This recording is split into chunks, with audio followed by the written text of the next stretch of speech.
कृष्ण चरण कमलेभ्यो नमः। श्रीमद्भागवतम दशम स्कंध 80वां अध्याय श्री श्री कृष्ण सुदामा चरित। जय राधा राधा जय राधा जय श्री राधा। जय कृष्णा कृष्णा जय कृष्णा जय श्री कृष्णा। जय कृष्णा जय श्री कृष्णा। सच्चिदानंद रूपाय विश्रुत पत्याद हेतवे तापत्रय विनाशाय श्री कृष्णाय वयम नमः। श्री कृष्ण के द्वारा सुदामा जी का स्वागत। राजोवाच भगवन यानि चान्यानि मुकुंदस्य महात्मना वीर्याणिनंत वीर्यस्य श्रोतुमिच्छामहे प्रभो। राजा परीक्षित ने कहा, भगवान प्रेम और मुक्ति के दाता पर ब्रह्म परमात्मा भगवान श्री कृष्ण की शक्ति अनंत है, इसलिए उनके माधुर्य और ऐश्वर्य से भरी लीलाएं भी अनंत हैं। अब हम उनकी दूसरी लीलाएं जिनका वर्णन आपने अब तक नहीं किया है सुनना चाहते हैं। ब्राह्मण, ये जीव विषय सुख को खोजते खोजते अत्यंत दुखी हो गया है। वे बाण की तरह इसके चित्त में चुभते रहते हैं। ऐसी स्थिति में ऐसा कौन सा रसिक रस का विशेषज्ञ पुरुष होगा जो बार बार पवित्र कीर्ति भगवान श्री कृष्ण के मंगलमय लीलाओं का श्रवण करके भी उनसे विमुख होना चाहेगा। सा वागया तस्य गुणान् गृहीते करौ सतत कर्म करौ मनसश्च स्मरेद वसंतम स्थिर जंगमेषु शृणोति तत् पुण्य कथा सकर्ण। जो वाणी भगवान के गुणों का गान करती है वही सच्ची वाणी है। स भाग एया तस्य गुणान गृहीते। बेही हाथ सच्चे हाथ हैं जो भगवान की सेवा के लिए काम करते हैं। करौ च तत् कर्म करौ मन सच। और वही मन सच्चा मन है जो चराचर प्राणियों में निवास करने वाले भगवान का स्मरण करता है। और वे ही कान वास्तव में कान कहने योग्य हैं जो भगवान की पुण्यमयी कथाओं का श्रवण करते हैं। वही सिर है जो चराचर जगत को भगवान की चल चल संपत्ति समझकर प्रतिमा समझकर नमस्कार करता रहता है। जो सर्वत्र भगवत विग्रह का दर्शन करते हैं वे ही नेत्र वास्तव में नेत्र हैं। शरीर के जो अंग भगवान और उनके भक्तों के चरणोदक का सेवन करते हैं वे ही अंग वास्तव में अंग हैं। सच पूछा जाए तो उन्हीं का होना सफल है। सूत जी कहते हैं, शौनक आदि ऋषियों, जब राजा परीक्षित ने इस प्रकार प्रश्न किया तो भगवान श्री सुखदेव जी का हृदय भगवान की श्री कृष्ण में ही तल्लीन हो गया। उन्होंने परीक्षित से इस प्रकार कहा। श्री सुखदेव जी कहने लगे कि कृष्णस्यासीत सखा कश्चिद ब्राह्मणो ब्रह्मविद्तमः विरक्तेन्द्रियारथेषु प्रशांतात्मा जितेन्द्रिय। परीक्षित, एक ब्राह्मण भगवान श्री कृष्ण का परम मित्र था। वे बड़े ब्रह्मज्ञानी और विषयों से विरक्त रहने वाले शांत चित्त और जितेंद्रिय थे। वे ग्रस्त होने पर भी किसी प्रकार का संग्रह परिग्रह न रखकर प्रारब्ध के अनुसार जो मिल जाता उसी में संतुष्ट रहते थे। उनके वस्त्र तो फटे पुराने थे ही, उनकी पत्नी के भी वैसे ही थे। वो भी अपने पति के समान ही भूख से दुबली हो रही थीं। पतिव्रता पतिम प्राह मिलायता बदनेन सा दरिद्रासीद मानसा बेपमानाभिगम्य च।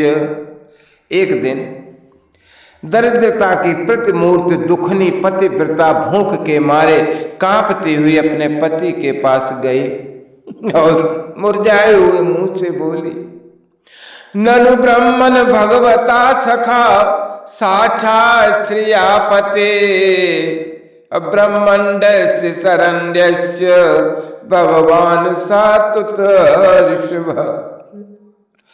भगवान साक्षात लक्ष्मी पति भगवान श्री कृष्ण आपके सखा हैं। सो हे भगवान, वे भक्त वांछा कल्प तरु हैं, शरणागत वत्सल हैं और ब्राह्मणों के तो परम भक्त हैं। तुम पै महाभाग साधु नाम च परायणम दास्यते द्रवणम भूरे सीदते ते कुटुंबने। हे परम भाग्यवान आर्यपुत्र, वे साधु संतों के सत्पुरुषों के एकमात्र आश्रय हैं। आप उनके पास जाइए। जब वे जानेंगे कि आप कुटुंबी हैं और अन्य के बिना दुखी हो रहे हैं तो वे आपको बहुत सा धन दे देंगे।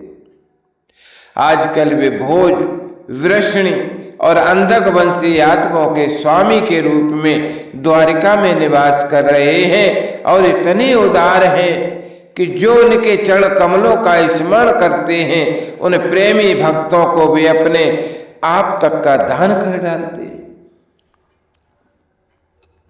ऐसी स्थिति में जगत गुरु भगवान श्री कृष्ण अपने भक्तों को ये धन और विषय सुख, जो अत्यंत वांछनीय तो नहीं है, दे दें तो इसमें आश्चर्य की कौन सी बात है। शैवं भारया विप्रो बहुसा प्रार्थितो मृदु अयम ही परमो लाभो उत्तम श्लोक दर्शनम। इस प्रकार जब उन ब्राह्मण देवता की पत्नी ने अपने पति देव से कई बार बड़ी नम्रता से प्रार्थना की, तब उन्होंने सोचा कि धन की तो कोई बात नहीं है, परंतु भगवान श्री कृष्ण का दर्शन हो जाएगा, ये तो जीवन का बहुत बड़ा लाभ है। इति सच्चिन्त्य मनसा गमनाय मतिम दधे आप्यस्त्युपायनम कश्चिद ग्रहे कल्याण दीयताम। यही विचार करके उन्होंने जाने का निश्चय किया और अपनी पत्नी से बोले, हे कल्याणी, घर में कुछ भेंट देने योग्य वस्तु भी है क्या? यदि हो तो दे दो। तब उस ब्राह्मणी ने पास पड़ोस के ब्राह्मणों के घर से जाकर 4 मुट्ठी चिवड़े मांगकर एक कपड़े में बांध दिए और भगवान को भेंट देने के लिए अपने पति देव को दे दिए। सातानादाय विप्राग्रयः प्रेयौ द्वारिकाम किल कृष्ण संदर्शनम मह्यम कथम स्यादिति चिंतयन्। इसके बाद वे ब्राह्मण देवता उन चिड़ों को लेकर द्वारिका के लिए चल पड़े। वे मार्ग में ये सोचते जाते थे कि मुझे भगवान श्री कृष्ण के दर्शन कैसे प्राप्त होंगे। परीक्षित द्वारिका में पहुंचने पर वे ब्राह्मण देवता दूसरे ब्राह्मणों के साथ सैनिकों की 3 छावनियां और 3 ड्योढ़ियां पार करके भगवत धर्म का पालन करने वाले अंधक और विष्णुवंशी आत्माओं के महलों में, जहां पहुंचना अत्यंत कठिन है, जा पहुंचे। उनके बीच भगवान श्री कृष्ण की 16,000 रानियों के महल थे। उनमें से एक में उन ब्राह्मण देवता ने प्रवेश किया। वह महल खूब सजा सजाया अत्यंत शोभायुक्त था। उसमें प्रवेश करते समय उन्हें ऐसा मालूम हुआ मानो वे ब्रह्मानंद के समुद्र में डूब उतरा रहे हों। तम विलोक्याय चितो दूरात प्रिया पर्यंकमास्थिता सहसोत्थाय चाभेत दौरभ्याम परिग्रहीन मुदः। उस समय भगवान श्री कृष्ण अपनी प्राण प्रिया रुक्मणी जी के पलंग पर विराजे हुए थे। ब्राह्मण देवता को दूर से ही देखकर वे सहसा उठ खड़े हुए और उनके पास आकर बड़े आनंद से उन्हें अपनी भुजा पाश में बांध लिया। परीक्षित, परमानंद स्वरूप भगवान अपने प्यारे सखा ब्राह्मण देवता के अंग स्पर्श से अत्यंत आनंदित हुए। उनके कमल के समान कोमल नेत्रों से प्रेम के आंसू बरसने लगे। परीक्षित, कुछ समय के बाद भगवान श्री कृष्ण ने उन्हें ले जाकर अपने पलंग पर ही बैठा दिया और स्वयं पूजन की सामग्री लाकर उनकी पूजा करने लगे। प्रिय परीक्षित, भगवान श्री कृष्ण सभी को पवित्र करने वाले हैं, फिर भी उन्होंने अपने हाथों ब्राह्मण देवता के पांव पखार कर उनका चरणोदक अपने सिर पर धारण किया और उनके शरीर में चंदन, अर्गजा, केसर आदि दिव्य गंधों का लेपन किया। फिर उन्होंने बड़े आनंद से सुगंधित धूप और दीपावली से अपने मित्र की आरती उतारी। इस प्रकार पूजा करके पान एवं गाय देकर मधुर वचनों से भले पधारे ऐसा कहकर उनका स्वागत किया। ब्राह्मण देवता तो फटे पुराने वस्त्र पहने हुए थे, शरीर अत्यंत मलिन था और दुर्बल भी था, देह की सारी नसें दिखाई पड़ती थीं। स्वयं भगवती रुक्मणी जी चमर डुलाकर उनकी सेवा करने लगे। अंतःपुर की स्त्रियां ये देखकर अत्यंत विस्मित हो गईं कि ये पवित्र कीर्त भगवान श्री कृष्ण अतिशय प्रेम से इस मैले कुचैले अवधूत ब्राह्मण की पूजा कर रहे हैं। वे आपस में कहने लगे, इस नंग धड़ंग निर्धन निंदनीय और निकृष्ट भिखमंगे ने ऐसा कौन सा पुण्य किया है जिससे त्रिलोकी के गुरु श्री निवास श्री कृष्ण स्वयं इसका आदर सत्कार कर रहे हैं। अरे देखो तो सही, इन्होंने अपने पलंग पर सेवा करती हुई स्वयं लक्ष्मी रूपणी रुक्मणी जी को छोड़कर इस ब्राह्मण को अपने बड़े भाई बलराम जी के समान हृदय से लगाया। प्रिय परीक्षित, भगवान श्री कृष्ण और वे ब्राह्मण दोनों एक दूसरे का हाथ पकड़कर अपने पूर्व जीवन की उन आनंदमय घटनाओं का स्मरण और वर्णन करने लगे जो गुरुकुल में रहते समय घटित हुई थी। श्री भगवान बोले, आप ब्राह्मण गुरुकुलाद भवता लब्ध दक्षिणात् समावृत्तेन धर्मज्ञ भार्योढ़ा सदृशे नावा। धर्म के हे मर्मज्ञ ब्राह्मण देव, गुरु दक्षिणा देकर जब आप गुरुकुल से लौट आए तब आपने अपने अनुरूप स्त्री से विवाह किया या नहीं किया? मैं जानता हूं कि आपका चित्त गृहस्थी में रहने पर भी प्रायः विषय भोगों से आसक्त नहीं है। सो हे विद्वान, यह भी मुझे मालूम है कि धनाद में भी आपकी कोई प्रीत तो है नहीं। केचित् कुर्वन्ति कर्माणि कामैर्हत चेतसः त्यजन्तः प्रकृतिर्दैवीर्यथाहं लोक संग्रहम्। जगत में बिरले ही लोग ऐसे होते हैं जो भगवान की माया से निर्मित विषय संबंधी वासनाओं का त्याग कर देते हैं और चित्त में विषयों की तनिक भी वासना न रहने पर भी मेरे समान केवल लोक शिक्षा के लिए कर्म करते रहते हैं। कश्चिद गुरुकुले वासम ब्रह्मन स्मरस नौयतः दुजो विज्ञाय विज्ञेयम तमसा पारम सुनते। हे ब्राह्मण शिरोमणि, क्या आपको उस समय की बात याद है जब हम दोनों एक साथ गुरुकुल में निवास करते थे? सचमुच गुरुकुल में ही दुजातियों को अपने ज्ञातव्य वस्तु का ज्ञान होता है, जिसके द्वारा वे अज्ञान अंधकार से पार हो जाते हैं। मित्र, इस संसार में शरीर का कारण जन्मदाता पिता प्रथम गुरु है। इसके बाद उपनयन संस्कार करके सत्कर्मों की शिक्षा देने वाला दूसरा गुरु है, वो मेरे ही समान पूज्य है। तदनंतर ज्ञानोपदेश करके परमात्मा को प्राप्त कराने वाला गुरु तो मेरा स्वरूप ही है।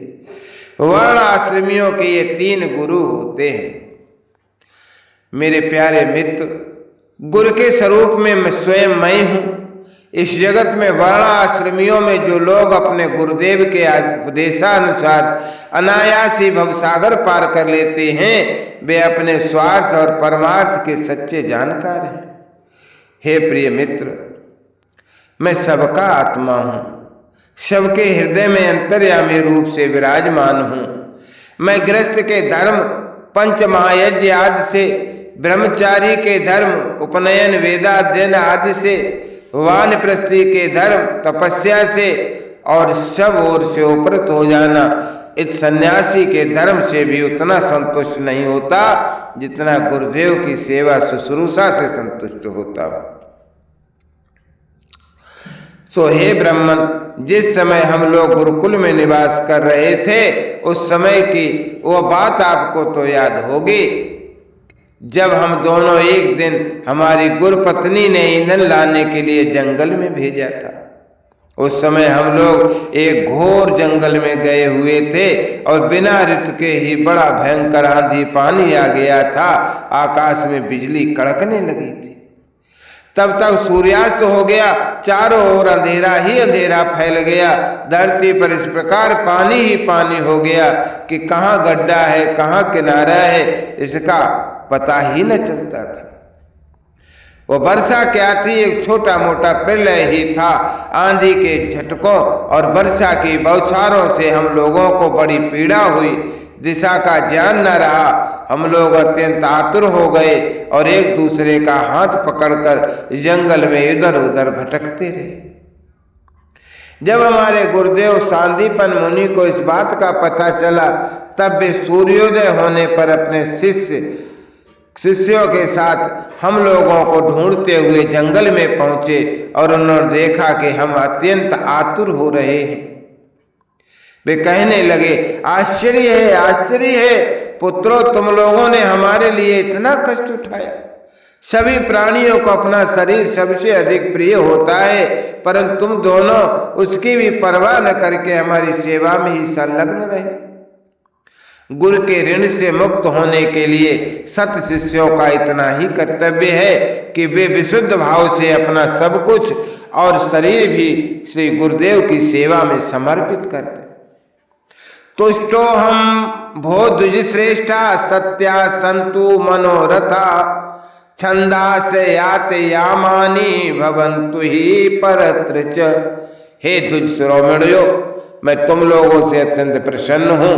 तुम्हारे सारे मनोरथ, तुम्हारी सारी अभिलाषाएं पूर्ण हो और तुम लोगों ने हमसे जो वेदाध्ययन किया है वो तुम्हें सर्वदा कंठस्थ रहे तथा इस लोक और परलोक में कहीं भी निष्फल न हो। सो हे प्रिय मित्र, जिस समय हम लोग गुरुकुल में निवास कर रहे थे, हमारे जीवन में ऐसी ऐसी अनेकों घटनाएं घटित हुई थीं। इसमें संदेह नहीं कि गुरुदेव की कृपा से ही मनुष्य शांति का अधिकारी होता है और पूर्णता को प्राप्त करता है। ब्राह्मण देवता ने कहा, देवताओं के आराध्य देव हे जगत गुरु श्री कृष्ण, भला अब हमें क्या करना बाकी है, क्योंकि आपके साथ जो सत्य संकल्प परमात्मा है, हमें गुरुकुल में रहने का सौभाग्य प्राप्त हुआ था। हे प्रभु, यस्य छंदोमयं ब्रह्म देह आवपनम विभो श्रेयसाम तस्य गुरुष्य वाशो अंति विडंबनम। छंदोमय वेद धर्म अर्थ काम मोक्ष चतुर्विध पुरुषार्थ के मूल स्रोत हैं और वे हैं आपके शरीर। वही आप वेदाध्ययन के लिए गुरुकुल में निवास करें, ये तो एक मनुष्य की लीला का अभिनय नहीं तो और क्या है। इति श्रीमद्भागवते महापुराणे पारमहंसायां संहितायां दशम स्कंधे उत्तरार्धे श्रीरामचरिते शीततमो अध्यायः।